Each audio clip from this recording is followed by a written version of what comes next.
بسم اللہ الرحمن الرحیم۔ السلام علیکم۔ پروگرام اختلاف رائے کے ساتھ میں افتخار کاظمی، اور لگتا یوں ہے کہ بلی تھیلے سے باہر آ رہی ہے، اور شاید ایک طرف سے نہیں، کئی تھیلوں سے بلیاں باہر آ رہی ہیں۔ لگتا یوں ہے کہ عمران خان کو جیسے جیسے آسانیاں فراہم کی جا رہی ہیں، ان کی مبینہ ڈیل کی باتیں سامنے آ رہی ہیں، حکومت بھی اپنی پوزیشن بدل رہی ہے، اور اب ایک نیا میچ شروع ہو گیا ہے، ایک نئی کہانی شروع ہو گئی ہے، اور حکومت کے لوگ بھی اب کچھ ایسی باتیں کر رہی ہیں جس کے جواب میں انہیں بھی دھمکیاں ملنا شروع ہو گئی ہیں کہ حکومت کرنی ہے یا آپ نے اپنا بوریا بستر سمیٹنا ہے۔ تو یہ معاملہ کیا چل رہا ہے؟ اچانک ہی سیاست کا یہ پہلو کیوں گرم ہو گیا ہے؟ بڑا معاملہ تو ڈونلڈ لو کا چل رہا ہے اور اس پر کئی سوال اٹھ رہے ہیں، لیکن دوسری طرف ایک اور منظر نامہ جو ہے وہ سامنے آ رہا ہے، اور لگتا یوں ہے کہ مقتدر حلقوں نے یا طاقتور حلقوں نے شاید عمران خان کو اس وجہ سے ابھی تک منطقی انجام تک نہیں پہنچایا کہ وہ موجودہ حکومت کو ٹیسٹ کرنا چاہتے ہیں۔ تو کیا عمران خان ایک آپشن کے طور پر موجود ہے؟ ان کے مقدمات ابھی تک حتمی مراحل میں نہیں پہنچے، ابھی ان کو ٹرائل کورٹ سے سزائیں ہوئی ہیں، بڑی عدالتوں میں ان کے فیصلوں نے جانا ہے، اپیلیں ہونی ہیں، نظر ثانی کی اپیلیں ہونی ہیں۔ عمران خان کے معاملات کو سینٹ کمیٹی میں، کانگریس کمیٹی میں لانے کا مقصد کیا ہے؟ یہ سب سے اہم سوال یہ کہ کیا عمران خان اتنی اہمیت کے حامل ہے کہ امریکہ نے سینٹ کمیٹی یا کانگریس کمیٹی کے اجلاس میں یہ ایشو ڈسکس کرنے کا موقع فراہم کیا اور ساری کہانی وہاں کھولی گئی؟ تو لگتا ہے کہ عمران خان کے لیے ایک بار پھر ہمدردیاں پیدا کی جا رہی ہیں یا ہو رہی ہیں۔ یہ میرا اندازہ ہے، میرا قیافہ ہے، میرا تجزیہ ہے، اور اس کو شاید حکومت کے کچھ لوگ محسوس بھی کر رہے ہیں کہ یہ جو ترازو ہے، یہ پلڑا ہے، یہ ڈس بیلنس ہو رہا ہے۔ تو اس وقت حکومت جو ہے وہ شہباز شریف اور ان کی اتحادی جماعتیں کہہ رہی ہیں، پیپلز پارٹی اور ایم کیو ایم، یہ بنیادی الائنس ہیں جو کہ حکومت میں شامل ہیں، اور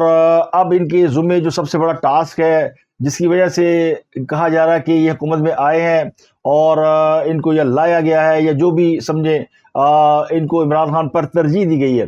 اب ان کے ذمے جو ٹاسک ہے وہ ہے پاکستان کی معاشی حالت کو ٹھیک کرنا، معاشی سمت کو بہتر کرنا،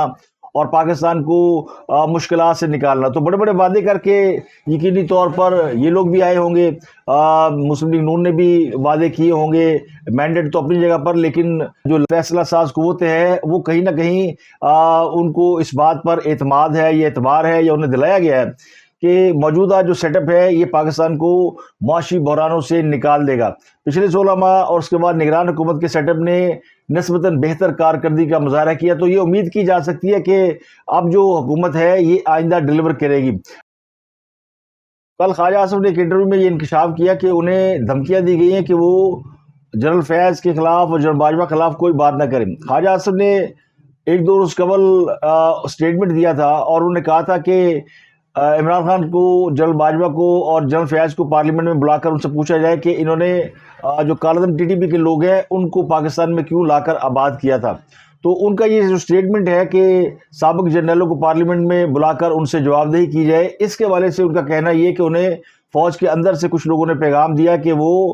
اس پر بات نہ کریں۔ میں سن رہا تھا آپ نے گزرا کافی سخت سٹینس بھی لیا ہے کہ اس حوالے سے ان کو جنرل فیض کو پارلیمنٹ میں بلانا چاہیے یا جنرل باجوہ کو بلانا چاہیے۔ کہا ہے مجھے اس کا پیغام بھی آیا ہے کہ جی تم یہ گفتگو بند کرو جو ہے۔ اچھا ہاں، مجھے اس کا پیغام بھی آیا ہے۔ جنرل فیض کا پیغام آیا ہے؟ نہیں،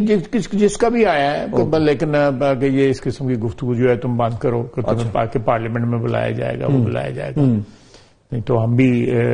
دھمکی میں اس بیان آیا ہے۔ اچھا ہاں، تو یہ تو پھر آپ کو اب آپ کیا ریویو کریں گے اپنے اس پوزیشن کو، یا یو اسٹل مینٹین؟ میں سچ بول رہا ہوں، میں کوئی غلط نہیں کہہ رہا۔ آپ کو بھی پتا ہے کہ ابھی اسمبلی میں آئے تھے اور انہوں نے ایڈوکیٹ کیا تھا کیس جو ہے۔ بالکل، اگر کوئی مجھے دھمکی، میں تو سیاستدان ہوں، مجھے 4 لوگ گالیاں بھی دیتے ہیں، 4 لوگ دعائیں بھی دیتے ہیں، لیکن جن لوگوں نے مجھے دھمکی دی ہے کہ تم ہمارے متعلق گفتگو نہ کرو، ان لوگ وہ نہیں افورڈ کر سکیں گے۔ نہیں، لیکن یہ ایک defence minister of Islamic republic of Pakistan کو دھمکی کون کیسے کوئی دے سکتا ہے کہ جی ہم تم یہ جو گفتگو کر رہے ہو کہ اسمبلی میں بلانا ہے اور فلانا بلانا ہے؟ دس از ویری شاکنگ۔ ویسے میں نے آپ کا پلیٹ فارم یوز کر لیا اس کے لیے، یہ تو میں خود باقی میں حیران ہو گیا ہوں۔ مطلب یہ بھی نہیں کہ آپ پہلے بھی دی ہوئی ہے، ٹیلی فون کے اوپر دی ہوئی ہے، مجھے پہلے بھی انہوں نے دی ہوئی ہے۔ مارتے بھی ہیں اور پھر کہتے ہیں روتے کیوں؟ لیکن یہ اس طریقے سے اگر کہنا اور آپ کا ایک سٹنگ ڈیفنس منسٹر کو کسی کو ایسا کہنا اور آپ نے پھر پبلکلی اس کو ایکنالج بھی کرنا, this is a very serious business in all seriousness for صاحب کہ اٹ از سیریس بزنس, اور اس کے اوپر اٹ کانٹ بھی, مطلب آپ نے کہہ دیا that's not enough. I am a political worker, you know, میں بہت کچھ افورڈ کر سکتا ہوں, میں نے افورڈ کیا ہے. تو یہ بڑا ہی یعنی لمحہ فکریہ ہے اور ایک بڑا ہی کوشچن مارک ہے کہ انہیں یہ پیغام فوج کے اندر سے کس نے دیا, کیا موجودہ آرمی چیف نے دیا, ڈی جی آئی سے نے دیا. حالانکہ موجودہ آرمی چیف یا ڈی جی آئی سے یہ فوج کی جو موجودہ پالیسی ہے وہ یہ بتاتی ہے کہ وہ عمران خان کو ایک ناکام پروجیکٹ سمجھ کر فراموش کر چکے ہیں, اور ان کے حوالے سے اس وقت کوئی بھی جو ہے وہ سرفس پہ تو نظر نہیں آتا کہ ان کو کوئی کسی قسم کا ریلیف مل رہا ہو. لیکن فوج کے اندر ابھی بھی کچھ لوگ ایسے موجود ہیں جو طاقتور ہیں, جو ان کو پروٹیکٹ کر رہے ہیں, جو عمران خان کو بھی سزائیں نہیں ہونے دے رہے, جو جنرل فیض اور جو باجوہ کو بھی کسی کٹہرے میں پیش نہیں ہونے دے رہے. تو ایک طاقتور ایلیمنٹ فوج کے اندر موجود ہے جو خاموش ہے. اس بات سے تو آپ یہی اندازہ لگا سکتے ہیں, یا اس پر ہی آپ کا یعنی ذہن جائے گا اس طرف کہ ایسا ہی ہو سکتا ہے. اب سوال یہ کہ خواجہ آصف نے سابق فوجی جرنیلوں کو پارلیمنٹ میں لانے کی بات کیوں کی؟ اس سے پہلے نواز شریف یہ بات کر چکے تھے کہ جب وہ اقتدار میں آئیں گے یا پاکستان میں ان کی حکومت آئے گی تو وہ سابق جرنیلوں کا احتساب کریں گے. تو ان کو پھر یہاں سے پاکستان سے بہت سے ان کی جماعت کے لوگ گئے تھے سمجھانے کے لیے, اور ان کو روکا گیا تھا کہ وہ فوج کے ان جرنیلوں کے خلاف کوئی بات نہ کریں. اور اس کے بعد انہوں نے اپنی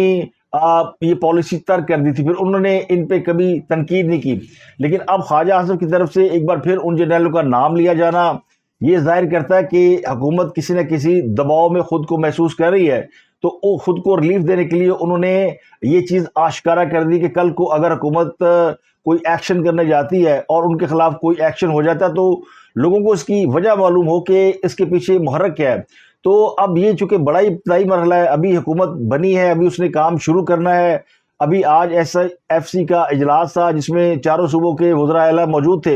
اور وہ وزیر اعلیٰ بھی موجود تھا جس نے کل ہی دھمکیاں دی پنجاب کے وزیر اعلیٰ کو کہ وہ جو ہے وہ اپنے اوقات میں رہیں اور ورنہ پولیس ان کے صوبے میں بھیج دی جائے گی. علی بن گنڈاپور جو کہ دھمکیاں دے رہے ہیں اور جو کہ جن کی زبان اور جن کا کنڈکٹ جو ہے وہ کسی بھی طور پہ کسی صوبے کے وزیر اعلیٰ کا نہیں لگتا, لیکن ایک طرف وہ دھمکیاں دیتے ہیں اور دوسری طرف وہ بڑے اچھے بچوں کی طرح SIFC کے اجلاس میں شریک بھی ہوئے, اور انہوں نے وہاں پہ تمام وزراء اعلیٰ کے ساتھ اور پرائم منسٹر کے ساتھ مل کے تصویر بنائی. اس میں خطاب کرتے ہوئے شہباز شریف نے پورا کمپنسیٹ کیا, اور فوج کے جتنے بھی گول سے یا اسٹیک ہولڈر کے جتنے گول تھے یا پریویس جو نگران کر کے گئے ہیں ان کو انہوں نے اپریشیٹ کیا. تو لبے لباب یہ تھا شہباز شریف کی تقریر کا کہ آگے بڑے سخت فیصلے ہونے ہیں اور بڑے سخت فیصلے کرنے پڑیں گے, اور بڑے بڑے طاقتور لوگ جو ہیں اس کی زد میں آئیں گے. وجہ یہ کہ جو شہباز شریف کے پاس فارمولہ ہے معیشت کو ٹھیک کرنے کا, اس میں پاکستان کے اندر جو اداروں کو نقصان پہنچ رہا ہے, جیسے بجلی کی مد میں پاکستان کو 550 ارب کا نقصان ہے, اور پیٹرول کی مد میں ہے, توانائی کی وزارت میں بہت سارا نقصان ہے, بہت سارے لوپ ہولز ہیں پاکستان کے اندر ہی. بہت بڑے بڑے جو اشرافیہ کے لوگ ہیں, بڑے بڑے طاقتور لوگ جن میں جو پارلیمنٹ میں بھی موجود ہیں, ان کے ذمے بہت سارا پیسہ واجب الادا ہے, اور وہ بڑی بڑی چوریوں میں ملوث ہے, جس سے حکومت کو اربوں ڈالر کا نقصان ہو رہا ہے. جس میں آج انہوں نے کہا کہ آدھی رقم بھی اگر ہمیں مل جائے ریکور ہو جاتی ہے, یا 1500 ارب, اور 1500 ارب جو ہے وہ 5 ارب ڈالر سے زائد پیسے بنتے ہیں. اگر یہ ریکور ہو جاتی ہے تو آپ کی جو اکانومی ہے اس کو بڑی اسٹرینتھن, بڑی طاقت ملے گی. اب سوال یہ کہ یہ جو گیس, بجلی, توانائی, پیٹرولیم اور دیگر مد میں لوگوں نے بہت بڑا پیسہ اپنے خلق میں ڈالا ہوا ہے اور وہ کھا گئے ہیں, گورنمنٹ کو پیسے نہیں دیتے, ٹیکس نہیں دیتے, ان سے یہ پیسہ ریکور کیسے ہوگا؟ یہ جوئے شیر لانے کے مترادف ہے. یہ وہ ٹاسک ہے جو شہباز شریف صاحب نے اپنے یعنی انہوں نے لیا ہے, اور شاید یہی فوج کو بھی بتایا گیا کہ ہم ریکوریاں کریں گے اور بڑے سختی کے ساتھ کریں گے تو بہت سارا پیسہ ہم ملک کے اندر سے ہی نکال لیں گے. یعنی اسے کیا کہہ سکتے ہیں کہ یہ ایک فارمولہ ہے, یہ ایک خواب ہو سکتا ہے, لیکن اس کی تعبیر بڑی مشکل ہے. تو اس وجہ سے مجھے لگتا ہے کہ اب ظاہر یہ پریشر گورنمنٹ پہ بھی آئے گا کہ انہوں نے ڈیلیور کرنا, تو انہوں نے بیلنس کرنے کے لیے پھر اب دوسرا محاذ کھول لیا ہے, اور اس کی وجہ یہ کوئی خواجہ آصف نے کوئی ایسے ہی ہوا میں تیر نہیں چھوڑا کہ جنہوں نے باجوہ کو اور جنرل فیاض کو کٹہرے میں لانے کی بات کی ہے. اس سے فوج میں الٹیمیٹلی پریشر آتا ہے اور فوج کے اندر بھی پھر اس بات کو فیل کیا جاتا ہے, اور فوج کے وہ لوگ جو اندر جن کے بارے میں یہ سمجھا جا رہا ہے کہ وہ عمران خان کو سپورٹ کر رہے ہیں, ان پہ بھی پریشر رہے گا, اور جو عمران خان کو ریلیف دینے کے معاملات چل رہے ہیں ان کے اوپر بھی پھر ظاہر ہے تھوڑی ان کو دھچکا لگے گا. تو عمران خان جو یہ دعویٰ کر رہے ہیں کہ 6 مہینے بعد وہ جیل سے باہر ہوں گے, اس لیے ہوں گے کہ وہ سمجھتے ہیں کہ موجودہ حکومت تو کچھ کر نہیں پائے گی, اور یہ آئی ہے گورننس, اچھی گورننس اور معیشت کو ٹھیک کرنے کے وعدے کی بنیاد پر. تو اگلے 6 مہینے میں تو یہ سب کچھ ہونا نہیں ہے, اس کو 3-4 سال لگیں گے. تو عمومی طور پر ہمارے یہاں کو 6 مہینے بعد ہی لوگوں کے صبر کا پیمانہ, بلکہ 6 مہینے بھی زیادہ ہوتے ہیں. عمران خان بھی جب آئے تھے تو یہ 3 مہینے کا وعدہ کر کے آئے تھے, کیونکہ عمران خان کو پتا تھا کہ 6 مہینے کا وعدہ کیا تو پورا ہونا نہیں, تو اس لیے جو ہے 3 مہینے کا وعدہ کر لو. اور پھر وہ 3 مہینے بیٹھے اور پھر 6 مہینے, اور پھر ان کو ان کے لیے بہت ساری فوج نے یعنی لوگوں کو ریکویسٹیں کی کہ ان کو ابھی کام کرنے دیں, موقع دیں, نئی نئی حکومت ہے, سیکھ رہی ہے. تو بہت ساری ان کو ہیلے بہانوں سے بہت ٹائم نکال دیا, اور وہ شاید 1.5 سال سے زیادہ نہ نکال پاتے, لیکن پھر کرونا آ گیا جس نے ان کو سٹے کرا دیا. تو اب یہ جو بیلنس ہو رہا ہے نا, اب یہ جو سب کچھ ہو رہا ہے کہ خواجہ آصف کو دھمکی کس نے دی, کیوں دی, اور خواجہ آصف نے بلانے کی بات کی, اور پھر اس کے جواب میں ایک اور کہانی کے اندر کریکٹر انٹر ہوتا ہے, وزیر قانون اعظم رضا تارڑ صاحب. ان کو بھی یہ اسٹیٹمنٹ دینا پڑا کہ ان کو پارلیمنٹ میں نہیں بلایا جا سکتا. تو یقینی طور پر اس میں پھر شہباز شریف کی انٹری ہوئی ہے, اور انہوں نے پھر اس بات کو بیلنس کرنے کی کوشش کی ہے. یعنی ایک وزیر کہتا ہے کہ جنرلوں کو پارلیمنٹ بلاؤ, دوسرا کہتا ہے کہ قانونی طور پر نہیں بلایا جا سکتا. تو اس کو آئینی, قانونی اور سیاسی اور جمہوری عمل سے تعبیر دی جا رہی ہے, لیکن انڈائریکٹ آپ دیکھیں تو یہ وہ ایک کاؤنٹر اٹیک ہے جو کہ حکومت نے شروع کیا, جو مجھے لگتا ہے کہ ایسا شاید کوئی دباؤ آیا ہے جس کو انہوں نے کاؤنٹر کرنے کی کوشش کی ہے, اور وہ دباؤ عمران خان صاحب کو ریلیف کا ہی ہو سکتا ہے. اور عدالتیں کس طرح 9 مئی کے واقعات کو ماننے سے انکاری کی ہیں, ضمانتیں ہو رہی ہیں, اور فوجی عدالتوں پہ بھی سٹے ہے, تو معاملہ تو سارا رکا ہوا ہے. اور فوج بھی چاہ کر بھی ان لوگوں کے اوپر 9 مئی کے حوالے سے کوئی مقدمہ نہیں چلا پا رہی. اور سائفر اور توشہانہ کیسز وہ اتنے کمزور بنیادوں پر ہیں جو لگتا ہے کہ وہ آگے عدالتوں میں شاید سسٹین نہ کر پائیں, کیونکہ جب ایک دفعہ پولیٹیکل وکٹمائزیشن کا لیبل لگ جائے تو پھر مقدمات سیاسی رنگ اختیار کر جاتے ہیں, اور پھر ان کے اندر اسی طرح کی جو ہے وہ ریلیف ملتی ہے. اس لیے سپریم کورٹ نے کل جب 9 مئی کے 5 ملزمان کو ضمانت دی تو کہا کہ بس کریں, بہت ہو گیا 1 سال میں. تو والدین بھی جو ہے بچوں کو معاف کر دیتے تھپڑ لگا کر, اب 9 مئی کو 1 سال ہو گیا تو بس کریں. تو یہ بڑا پیغام عدلیہ کی طرف سے آیا ہے, تو وہاں سے بھی پیغام آنا, ظاہر عدلیہ بھی اسٹیبلشمنٹ کا حصہ ہے. تو یہ ایک نئی مجھے لگتا ہے کہ صورتحال ڈیولپ ہو رہی ہے. اب خواجہ اعظم کے حوالے سے انصار عباسی صاحب نے کالم لکھا ہے. انصار عباسی صاحب بڑے ہی ویل ریپیوٹڈ جرنلسٹ ہیں, اور ان کی اسٹیبلشمنٹ کے اندر بہت زیادہ دوستیاں ہیں, اور وہ اسٹیبلشمنٹ کے ہی بنیادی طور پر موقف کو زیادہ تر پیش کرتے ہیں. انہوں نے ایک اپنے کالم میں لکھا, اور پھر اس کالم کو پڑھنے کے بعد یہ ساری صورتحال جو ہے وہ سامنے آئی کہ وہ کیا ہے. انہوں نے لکھا کہ خواجہ صاحب نے جو بیان دیا اس کے بارے میں انہیں یہ علم نہیں ہے کہ وہ ان کا اپنا ذاتی فیصلہ ہے یا یہ شہباز حکومت کی کوئی پالیسی ہے. وجہ جو بھی ہو, خواجہ صاحب نے ایک ایسا معاملہ اٹھا دیا جس کا اثر شہباز حکومت پر پڑ سکتا ہے. تو یہ انہوں نے خواجہ آصف کو انڈیویجول قرار دیا ہے. خواجہ آصف نواز شریف کے بڑے قریب ہے, اور نواز شریف کا جو موقف ہے ہمیشہ سے رہا فوج کے حوالے سے, وہ آپ کو پتہ ہی ہو کیا ہے. تو بعض لوگ یہ سمجھتے ہیں کہ خواجہ آصف شاید ان کی ایما پر یا ان کی وجہ سے یہ بیان دے رہے ہیں, جبکہ ایسا نہیں ہے. تو انصار عباسی صاحب نے لکھا کہ اگر پاکستان کی تاریخ کو لکھا جائے تو ایسا کرنے پر حکومت کی چھٹی بھی ہو سکتی ہے. بہتر ہوتا کہ انتخابی تنازعات کا شکار حکومت پہلے اپنے پاؤں جماتی, معیشت کے اہم ترین چیلنج سے نبٹ لیتی, کچھ سیاسی اور معاشی استحکام حاصل کر لیتی, تو پھر جرنیلوں کا احتساب کرنے کا کام شروع کرتی. تو یہ میں نے آپ کو جیسے بتایا نا کہ جس مقصد کے لیے لایا گیا ہے, جو امتحان ہے, وہ اگر موجودہ حکومت اس میں پورا اترتی ہے تو عمران خان اپنے انجام کو پہنچ جائیں گے. اگر یہ پورا نہیں اترتی تو پھر عمران خان ایک آپشن کے طور پر موجود ہیں. انصار عباسی صاحب نے آگے لکھا کہ خواجہ صاحب بڑی جلدی میں لگ رہے ہیں, اور اگر خواجہ صاحب کے مشورے کے مطابق حکومت جرنیلوں کے احتساب کا فیصلہ کرتی ہے، انہیں پارلیمنٹ میں بلاتی ہے، تو پھر یقینی طور پر حکومت اور اسٹیبلشمنٹ میں ایک تناؤ پیدا ہونے کا خطرہ ہوگا، اور ایسے کسی تناؤ کو کیا حکومت برداشت کر سکتی ہے؟ تو یہ وہ ایک یعنی آپ کہہ سکتے ہیں میسج ہے، یا ایک انہوں نے حالات کی تصویر کھینچی ہے جس سے یہ نظر آ رہا ہے کہ واقعی یہ معاملہ اس طرف جا سکتا ہے اگر حکومت، ویسے تو شہباز حکومت سے کوئی توقع نہیں ہے، اور جس طرح کہ وہ ہومیوپیتھک قسم کے سیاستدان ہیں اور وہ کسی سے محاذرہ ہی نہیں چاہتے، اس معاملے کو شاید مسلم لیگ نون کی جو کور قیادت ہے، مرکزی قیادت، اس کے حوالے سے دیکھا اور سمجھا جا سکتا ہے۔ لیکن آج کی جو ایس آئی ایف سی کی میٹنگ تھی اس میں اس کا کوئی بھی تاثر موجود نہیں تھا۔ اس میٹنگ سے پہلے ایک میٹنگ ہوئی آرمی چیف کی اور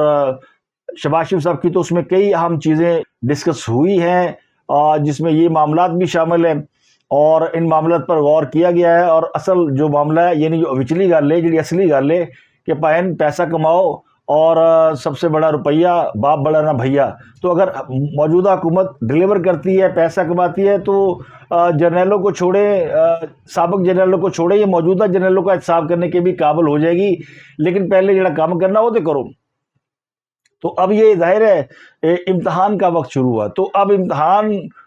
کے لیے آپ پہ دباؤ پڑ رہا ہو تو پھر آپ نے تھوڑی سی توجہ ہٹاؤ تو کام کرنا نا۔ اور یہ بھی ہو سکتا ہے کہ فوری طور پر اگر حکومت ڈیلیور نہ کر پائے تو پھر اس محاذ کو اور پھیلا دیا جائے، اور پھر توجہ جو ہے وہ ظاہر ہے اس ایک لڑائی کی طرف آ جائے گی، ایک محاذرے کی طرف آ جائے گی، اور یہ بھی اسی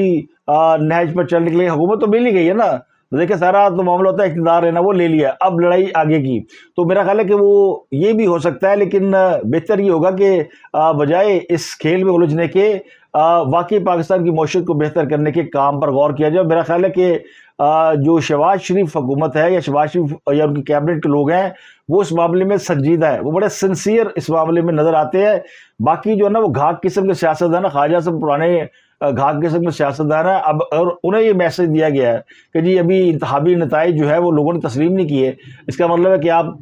پھر سے کوئی حلقے کھولیں گے اور پھر سے کوئی نئے تنازعات کھڑے کریں گے، اور پھر یہ جو لڑائی ہے اسی بنیاد پہ تو عمران خان یہ دعویٰ کر رہے ہیں کہ 6 مہینے اس سے زیادہ نہیں چلنا، یہ لڑائی ہونی ہے۔ تو کیا خواجہ صاحب کیا عمران خان کے کہنے پہ سب کچھ کر رہے ہیں؟ یہ بھی ہو سکتا ہے کہ ان کو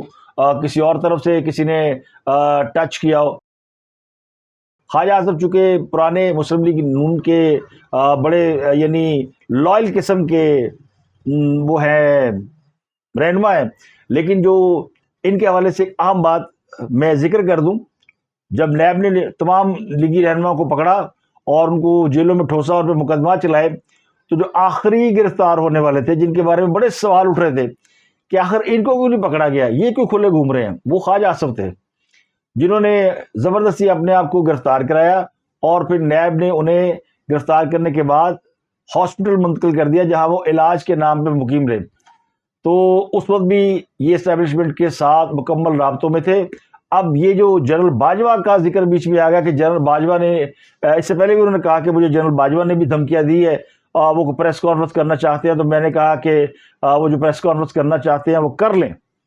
انہوں نے کہا کہ میں جنرل باجوہ اور جنرل فیاض کو پارلیمانی کمیٹی کے سامنے پیش کرنے والے بیان کے بعد مجھے دھمکیاں دی گئی ہیں، میں سب کو بتا دینا چاہتا ہوں کہ میں تو ان دھمکیوں کو برداشت کر لوں گا، سہ لوں گا، نبٹ بھی لوں گا، لیکن یہ لوگ نہ سہ پائیں گے نہ برداشت کر پائیں گے۔ اب یہ وہی جنرل باجوہ ہیں جن کے بارے میں خواجہ اعظم صاحب یہ کہہ چکے ہیں کہ وہ الیکشن کی رات انہوں نے فون کیا تھا باجوہ صاحب کو کہ مجھے جناب ہرایا جا رہا ہے، تو پھر انہوں نے میرے حلقے کا رزلٹ جو ہے پھر وہ انہوں نے فیئر کرا دیا یا ان کو جتوا دیا، اور اب بھی انہوں نے یہ کہا کہ میں تو ہارا تھا، مجھے نہیں پتا کس نے مجھے جتوایا۔ ان کے حوالے سے بڑی سی کنٹروورسیز جو ہیں وہ آلریڈی ہیں، اور شاید یہ شاہد افریدی ہیں مسلم لیگ نون کے، جن کو جو ٹاسک دیا جاتا ہے یا وہ خود اس پہ عمل کرتے ہیں یا ٹاسک نہ بھی دیا جائے تو عادت سے مجبور ہو کر وکٹ سے باہر نکل کے چھکا مارتے ہیں۔ تو ان کے اس بیان کے بعد حکومت کتنے خطرے سے دوچار ہو سکتی ہے، یعنی یہ تو بات ریکارڈ پہ آ گئی نا کہ وزیر دفاع کو فوج کے اندر سے کسی نے دھمکی دی ہے کہ حکومت کرنی ہے کہ نہیں کرنی، یا تسی باز آنا کہ نہیں آنا، اور خبردار کسی جرنیل نے بلایا۔ تو یہ اسٹیٹمنٹ آن ریکارڈ آ گیا ہے حکومت کے ابتدائی ایام میں ہی، یعنی FIR کٹ چکی ہے. اس کو کاٹنے کے بعد آپ اس کو سیل کر دیں، رکھ دیں. جس طرح بھٹو صاحب کے خلاف FIR ان کے دور حکومت میں درج ہو گئی تھی، اور پھر جب اقتدار سے نکالے گئے تو اگلوں نے FIR کھول دی. تو یہ FIR کسی بھی وقت جو ہے وہ کھل سکتی ہے، اور کھولے گی حکومت جب ان کو یہ لگے گا کہ ہن اگے گل نہیں بڑھنی. تو یہ صورتحال کسی حد تک الارمنگ ہے، اور اس کی وجہ مجھے جو نظر آتی ہے وہ پھر نظر آتی ہے کہ انہوں نے بتایا کہ ہم سیاستدان ہیں، اگر آپ ہمارے مخالفین کو بچا کے رکھیں گے یا ان کے ساتھ نرم سلوک رکھیں گے یا ان کو سیکنڈ آپشن کے طور پر رکھیں گے، تو پھر ہم بھی جو ہے وہ یعنی تھوڑی بہت خرمستیاں کر سکتے ہیں. تو اب تک کے لیے اتنا ہی. آپ سے ملاقات ہوگی اگلے ولاگ میں. اپنے گرد و نواح کے لوگوں کا بہت خیال رکھیے گا.